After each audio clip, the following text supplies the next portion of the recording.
Welcome to the Edexcel GCSE. It's the May/June/yes, it's the COVID papers. They ended up coming out in November. Calc's at the ready. Let's see how we go. So laws of indices to begin with. So multiplication means add the powers. So 3 plus 5 is 8. Do each letter in turn. So you've got C to the power of 3 minus 2. So you could write a 1 in there. No one cares. And then you've got d to the 4 over d to the 1, don't forget.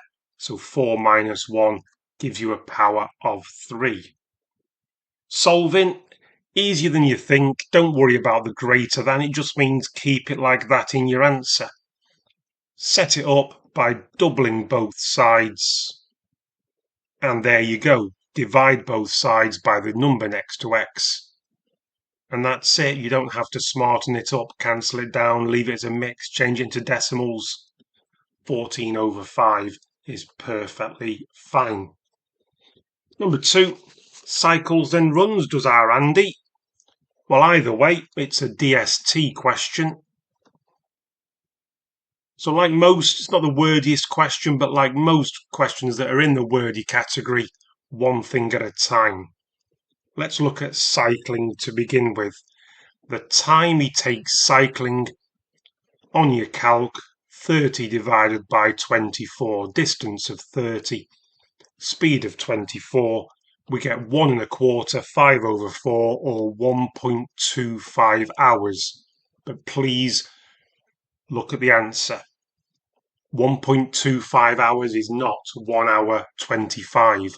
That 0.25 refers to a fraction of an hour. It's a quarter of an hour, so it's 15 minutes.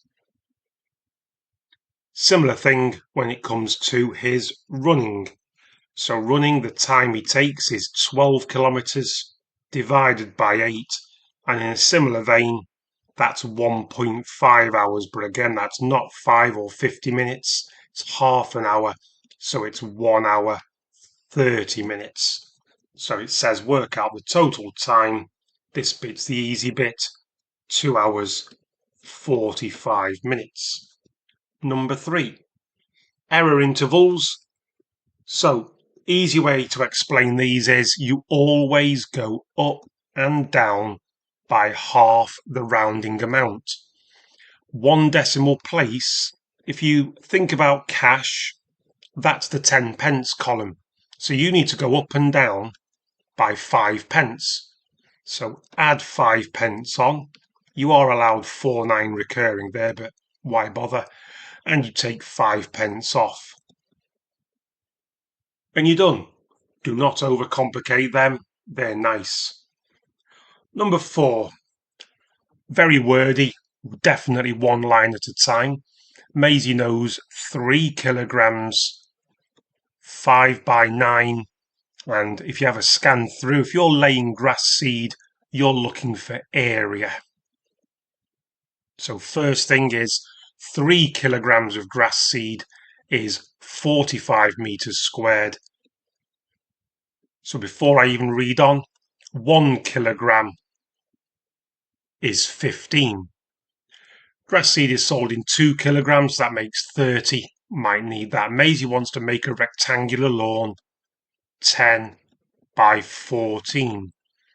So her lawn is 140 meters squared. She's got 5 boxes. Whoa. 5 boxes will mean 10 kilograms. We know what 1 kilogram does. 10 kilograms will be 150 meters squared. That's all the numbers you need. The lawn she's got is 140. The seed she's got covers 150. Has Maisie got enough grass seed? Yes. No need to waffle on that answer. You've got the important numbers. Leave it alone now. Maisie opens, realises she's been diddled a little bit because one of the boxes only has 1 kilogram. So she's actually only got 9 kilograms now. Well, the 9 kilograms of seed, we know it's 15 And here's the problem. That means it will only do 135 meters squared. So does this affect whether Maisie has enough grass seed? Yes, it does affect it. She's now going to have a bald patch of 5 meters squared. All words to that effect. As always with these one markers, don't write 3 lines. You're wasting your time and you're boring the examiner. Number 5, 2 spinners. Just look at them, they're identical. So this is an easy one. So landing on a 2, that's 1 out of 3, and so 2 out of 3. And because it doesn't change on spinner B, why you don't spin the same spinner, God only knows, and it's going to just repeat third, 2/3, third, 2/3. Work out the probability that spinner A lands on a 2, so we're going down this branch of the journey, and we're multiplying it by not landing on 2. So we're ultimately wanting just the one branch. It's a third times 2/3. Don't even need your calc. It's 2/9. On we go. Number 6, part A. It's only a 1 marker because the answer is in front of your eyes. Simultaneous equations are where things cross. That's the coordinate. -2 to the left. So -2. And 4 up. That's all you need. And just as easy is part B. Use the graph to estimate those solutions. Solutions means roots. Roots means where do they cross.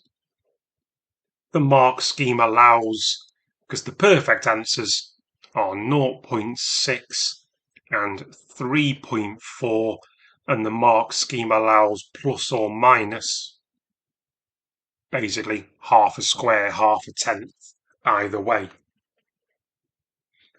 Number 7, calcs at the ready. It's one of those questions where it's backwards mean, isn't it? They give you the mean, 16.2. They're telling you there's 18 boys. If you multiply them, you get the boys' total. All right, the boys should come in at 291.6. Do the same for the girls, and we get 450.9. Calculate the mean age of all of them together.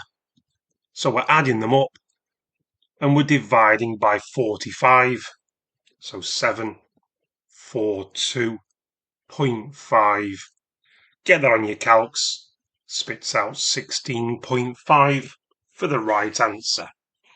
On we go. Number 8.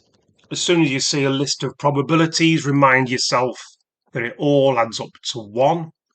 So the 2 gaps should be 1 minus.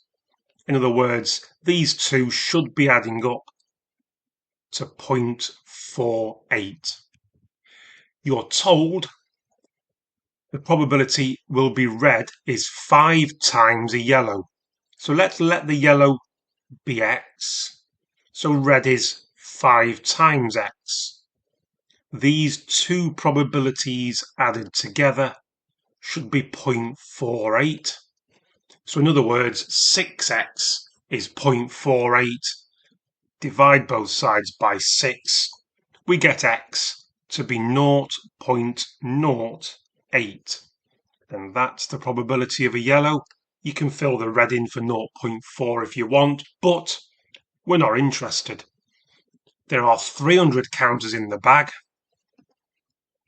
Work out the number of yellow. They need multiplying, and that gives you 24 yellow counters. Number 9. So the cross-section of the prism has 1 line of symmetry, so it's an isosceles triangle. But first job, area of this rectangle at the front, that's the easy bit, 120 centimeters squared. Work out the volume of the prism. Now on your formula book, formula page, whatever it is nowadays, It'll tell you that the volume of a prism is the area of the face, that's this front bit, and it'll be multiplied by 20. So we are needing the area of this triangle. Now there's our problem.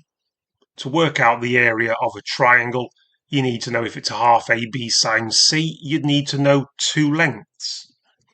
If it's a half times base times height, you need the height.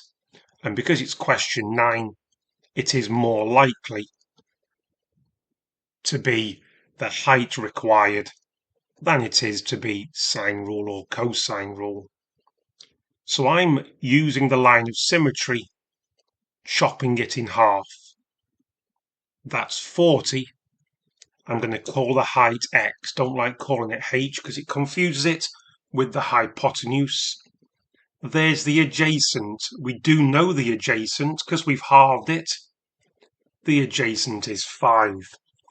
So we're not interested in the hypotenuse, we want the x. Alright, x is opposite. So it's a TOA question. To get the opposite, the t and the a are multiplied. So it's tan of your 40 multiplied by your 5. It wants the final answer to 3 sig figs, so I'll give this to 4. So the height is 4.195. So the area of the face is 120 added to a half. Now this triangle has a base of 10 and a height of 4.195. Whoopsie doodle. So those brackets give me the area of the face. I want the volume, so I need to multiply all that by 20. Just easy to do it all in one go. One step on your calc. It gives 2,819.5 if you want to be a bit specific, but it does want the answer to 3 sig figs, so it's 2,820. Number 10, a wordy standard form. So, work out an estimate for the number of times a person's heart beats in their lifetime. Very tempting just to do 81 times 10 to the 5, but don't forget, conflict of units, years and days. You've got to remind yourself there's 365 days in most years. Let's just remind you, if you've included leap years, they do accept that on the mark scheme, but why would you bother with the 1 in 4 chance? Just multiply all them. Your calc, because it does want standard form correct to 2 sig figs, but let's go full calc display.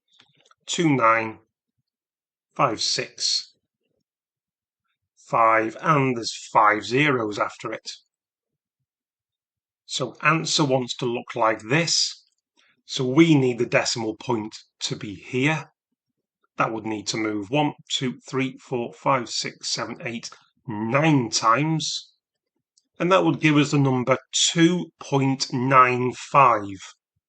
2.95 to 2 significant figures is 3.0. So be careful on that one. Part B. So we've got 2 times 10 to the 12 red blood cells have a mass. Work out the average mass.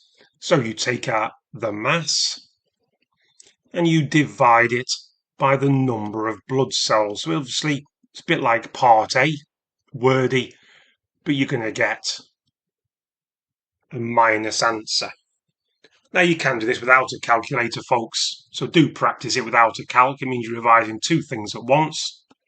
90 divided by 2 is 45, and over a power means a negative power. Now it's not quite in standard form, so I need to divide the 45 by 10. To balance it up, multiply this by 10, or in other words, add 1 to the power.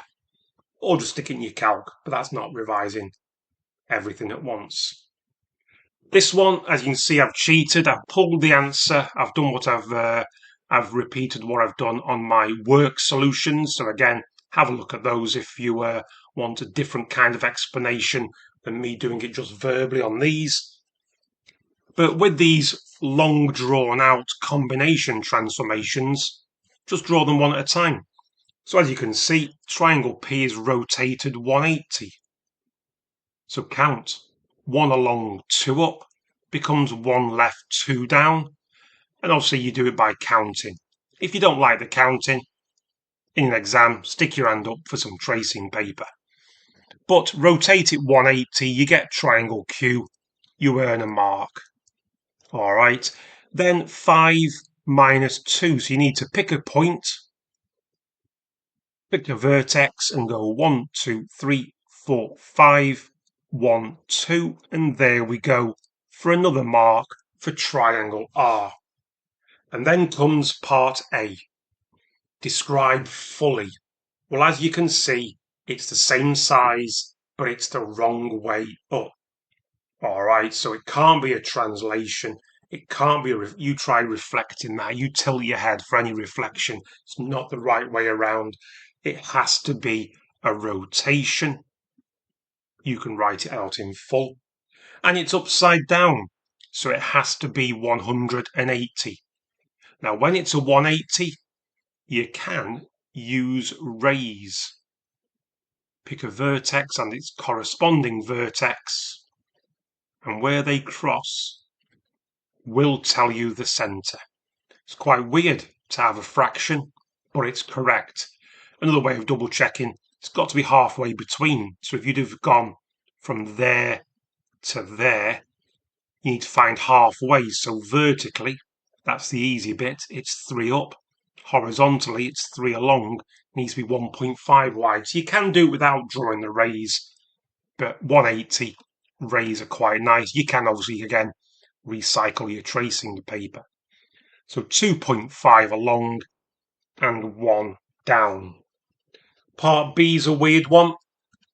So don't forget what invariant means. Invariant varies means moves or changes.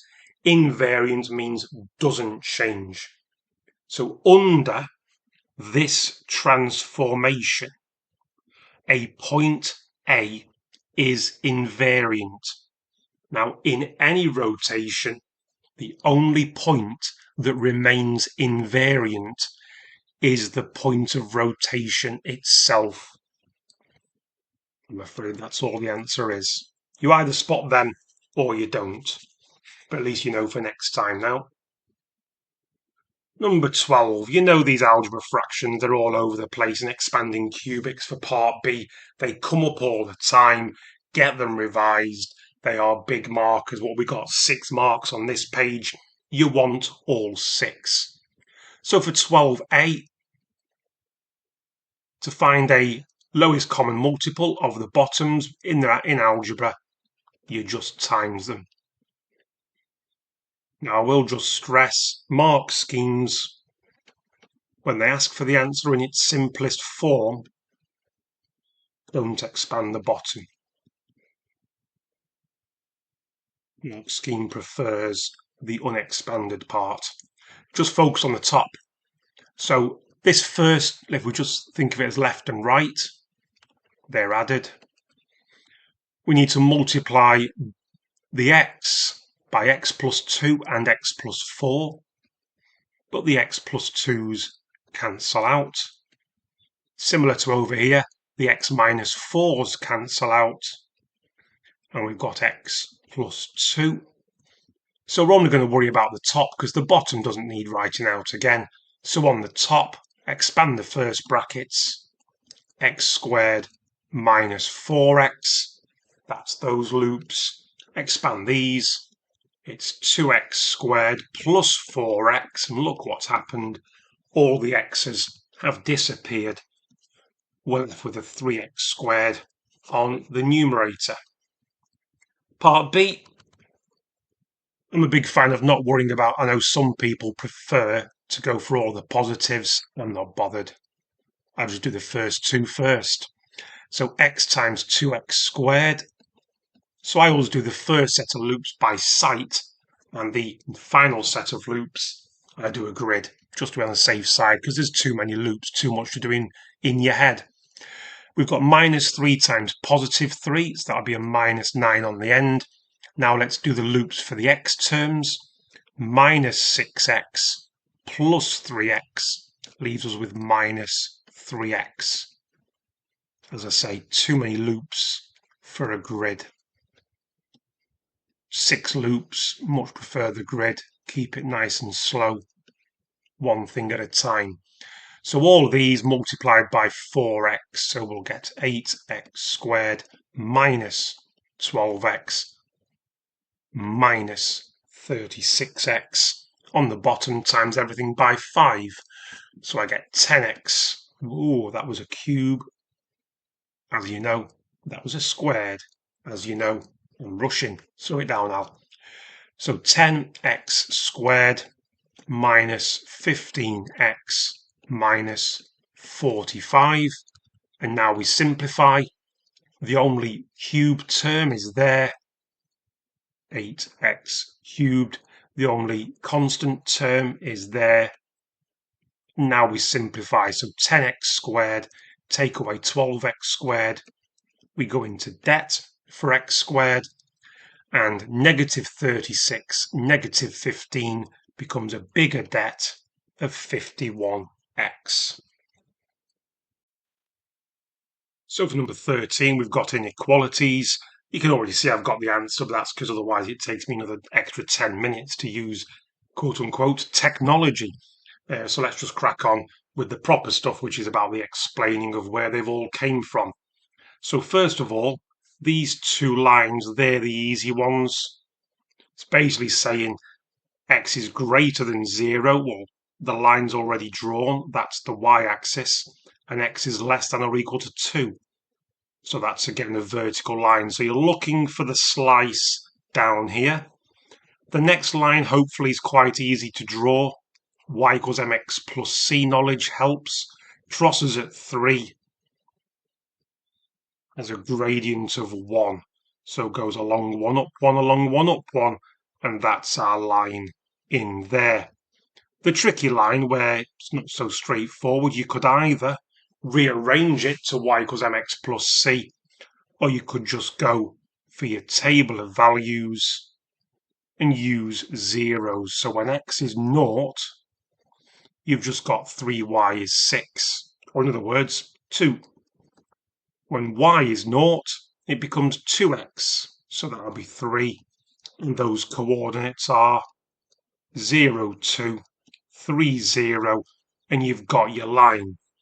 Now, you need to make sure you know which way around are you wanting, that side of the line or that side of the line. Pick an easy coordinate. 0, 0 is always nice. Sub it in. Does it work?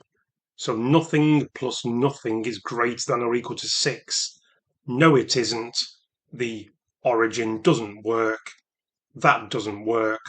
We are definitely wanting above the line. You could do a similar thing on here. Does the origin work for this line? Sub them in. 0, 0.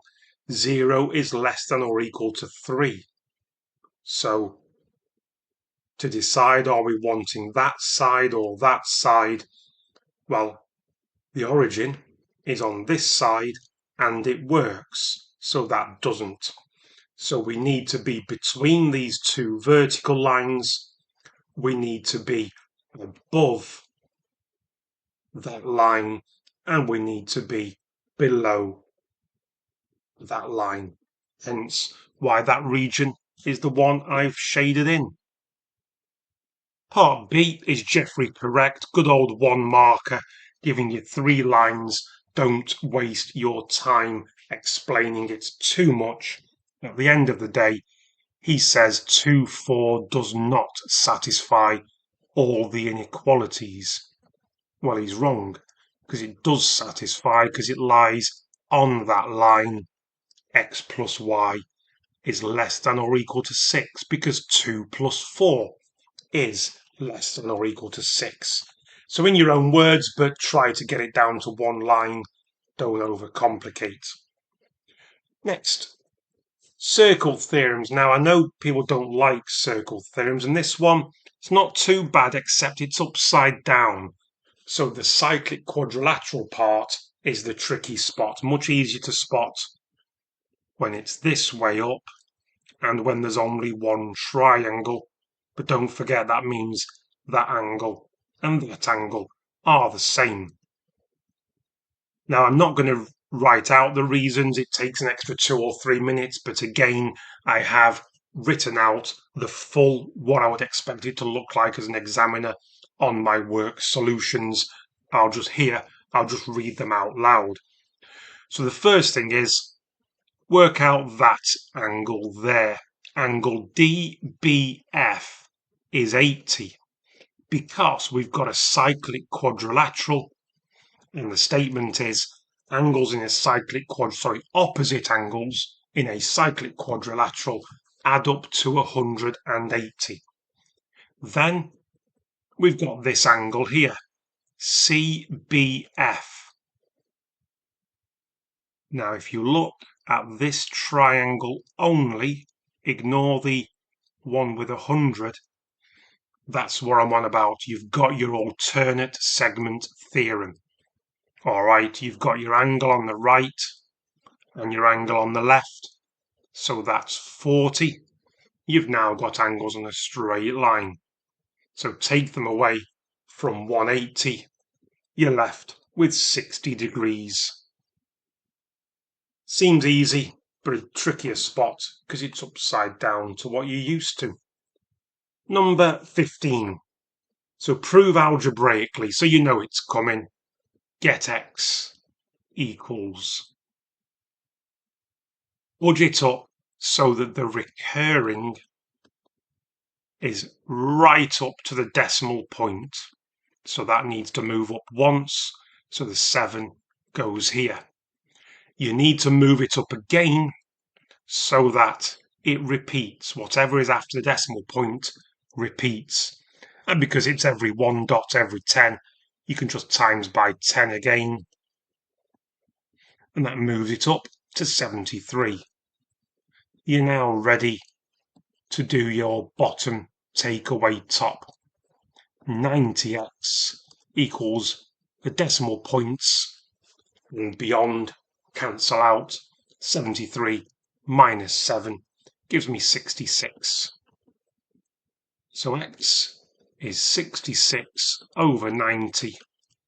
It's going to cancel down to that, but I always try and put an extra step in just to be that little bit extra watertight. So divide top and bottom by 3 and by 2, rather than jumping straight to the answer, dividing by top and bottom by 6. Number 16, small bit of cheating, but nothing major. Distance travelled is the area under the graph. So when you put in a line for the first 30 seconds, not a tangent, you're wanting area under a graph. All right, so estimate the area. Well, the base is 30. The height is what? 8 point. It's nearly 9, so 8.8-ish. And there we go. A half times the base times the height. I get 132. Mark scheme allows 129 to 160. Part B, typical 1 mark follow-up question. Is it under or over? It's an underestimate because the area of the triangle is underneath the curve, or in other words, try and explain there's a little bit of an extra area. Feel free to demonstrate it with a picture says 1,000 words and all that. So you could do a slightly more exaggerated one, like so, that it's got a bit extra. But on we go. Julian uses the graph. Again, it's another 1 marker. All right. Now, it looks like he's done it okay, 13 divided by 60, etc., etc. Julian's method does not give a good estimate because he's nowhere near, basically, because what he hasn't done is drawn a tangent. If he was trying to do the acceleration properly, he'd be drawing a tangent on, and his numbers would be much different to 13 and 60. No, sorry, I've run it in the wrong place. He's trying to do it at 60 seconds. So he needs something on there like that, and those numbers would be much different. He's literally just read off 60 and 13. They're no good. So I would just explain. Julian's method does not explain why. I'd put he hasn't drawn a tangent. If he did, he wouldn't get those numbers. Leave it at that. Histograms number 17. Estimating the mean. So let's do some logic. If you're estimating the mean, you need the total, in other words, the frequency of each group, and you multiply it by the group midpoints. Now the midpoints we can just read off, 6.8, 7. And so on. The midpoints are not a problem. What are a problem are the frequencies. But the good news is frequencies just mean area. So work out the area of each bar. Area is length times height. So first bar is 10 times by 0.8. Second bar is 50 times by 0.4. Third bar is 100 times by 0.4. And the final bar is 60 times by 0.2. That's 12. Now you can do your estimating the mean, because you take the frequencies and you multiply by the midpoints. Because we don't know how these are spread, we are assuming they are evenly spread. And 12. So the midpoint of this first one is 6.8. Next one is 7.4. Next one, 7.8. And this one, well, that's 8.2. So that midpoint is 8.1. Thankfully, I've already done these on my calc. So they are 54.4, 148, 312, 97.2 for a grand total of 611.6. But there are 80 people in this competition, so we need to divide by 80. 7.645 doesn't ask for it to be rounded off, and it's not a big deal, not a massive horrible decimal. We can just move on. So for question 18, we've got 3D Pythagoras. Now, just to quickly explain, it doesn't look like the longest side because of the perspective that it's drawn from. Don't forget the distance A to H would be the same as that distance E to B. They're diagonally opposite corners of a room, a box, or whatever. So it's just perspective that makes it look a bit smaller. Second thing to realise, 3D Pythagoras is just the same as 2D Pythagoras. You square them, you add them, and so on. So I'm going to simply put some x's on all 3 dimensions. But before I apply 3D Pythagoras, I'm going to remind us this is actually a bounds question. It's been rounded to the nearest millimetre, so for your upper and lower bounds, you should go up and down by half a millimetre. Because we're wanting the lower bound, I'll just go down by half.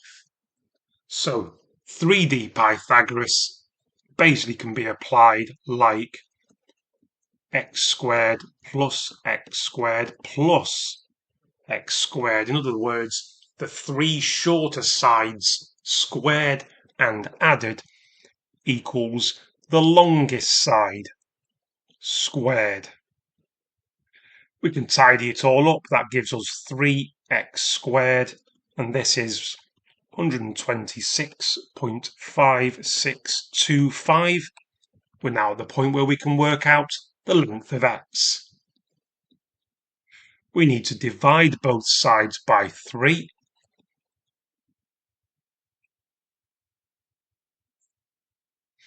And then square root the whole lot. And because it's Pythagoras, we're dealing in lengths. We don't care about the negative square root. We just get 6.49,519,0528. Doesn't actually say how to, so I just left it like that. Job done. Number 19. Doozy of a question. All right. But don't forget, inside a regular hexagon is 6 equilateral triangles, and each angle is 60 degrees. So they're all 1/6. So to do the small hex, I'll give myself a bit of room and do the small hex up here. The small hexagon will be 6 times. So how do we work out the area of a small hexagon?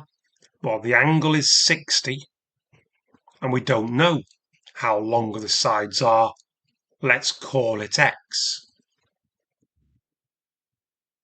So if we're calling that side x, scale factor is a multiplier. That means the longer sides will be px, but we'll come back to that. So small hexagon is 6 lots of the equilateral triangles, and the equilateral triangles non-right angled. Half AB is going to be XX. Sine the angle, in other words 60. Let's tidy it up. That gives us 3x squared. Sine 30 is a half. Sine 60 is √3/2. We could gather them together, but really, who cares? Let's now look at the large hexagon. Basically, we're going to do the same thing, except the length of the side of the equilateral triangle is not x anymore. It's been multiplied by the scale factor. It's just px. So same process. 6 equilateral triangles, a half times a, which is px, times c, which is px, times the sine of 60, which is still √3/2. So we're getting 3p squared x squared √3/2. They're very, very similar. Just going to scroll down, give myself some bit more room. There we go. So it says show that the area of the shaded region. So the shaded is going to be the big one. That's 3p squared x squared √3/2 minus 3x squared √3/2. You can see the connection there. It's just about simplifying, taking things out. So first job, let's take out the 3, the √3, and the half. 3. Don't cross them out on yours. I'm just showing you what's happening. We're taking out a 3, a √3, and a half, and inside p squared x squared minus x squared, we're going to take an x squared out. Taking an x squared, they've written it, not an n, x squared in common. They've put it at the end, so we shall as well. And you're just left with p squared minus 1 on the inside. Tis what it is. Works out quite easy, quite tricky to start, but yeah, hexagons and equilateral triangles, they go hand in hand. Good revision question, that one. Number 20, I remember this coming up and my class hated it. It's only worth 1 mark, so let's go for the answer. The answer is 98 to the 91 because it's the highest exponent. If you try and use good old AI, that's all it'll tell you. It's the highest exponent, but as we know with AI, it's rubbish at simplifying and explaining why. Let's just try that. So don't want to take too long because it's only a 1 marker. The reason why, let's just look at a very simple example. How about 2 squared? You know that's 4. 2 cubed, 2 to the 4, 2 to the 5. We know that that's 4, 8, 16, and 32 respectively. So what happens if I had that in a list with 2 to the power of 7, which is 128? So if I said to you, what's the lowest common multiple of all these?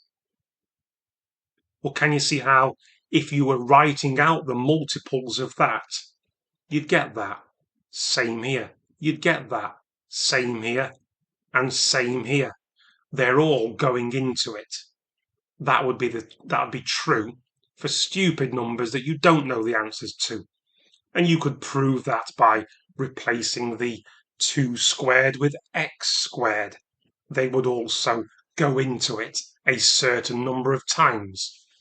Another way of looking at it is 98 to the power of 53 does indeed go into 98 to the power of 91. How many times? Well, just subtract the powers. 91 to 43, 91, sorry, 38 times. It does go in, which makes it a multiple. And so the lowest common multiple must be the highest power itself. And that's a long explanation for a 1 marker, but it's nice to know why and not just know what the right answer is. Number 21, horrible looking, not as bad as you think. All right, when you've got ratios, the idea is just look at the top line. It's just an equals. Let's rearrange. Take C away from both sides. Take D away from both sides. We're nearly there. I can write that C equals 3/4 of D. So in other words, whatever D is, C is 3/4 of it. So if D was 40, C would be 30. And that's it. You could make a number up for D, but easiest numbers to make up are 3 to 4. Because what is 3/4 of 4? Well, 1/4 is 1, 3/4 is 3. And that sort of logic will help with the next bit, but not before you've done some algebra. So here, yeah, looks even less friendly, but it does look like a quadratic. Let's make it equal to 0. How do we factorize a quadratic? You can use the AC method. It's not easy, this one. I would do it by sight, trial and error.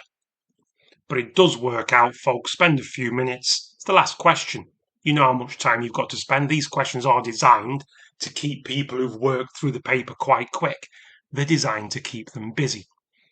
It does factorize 3x plus 4y and 2x minus 5y.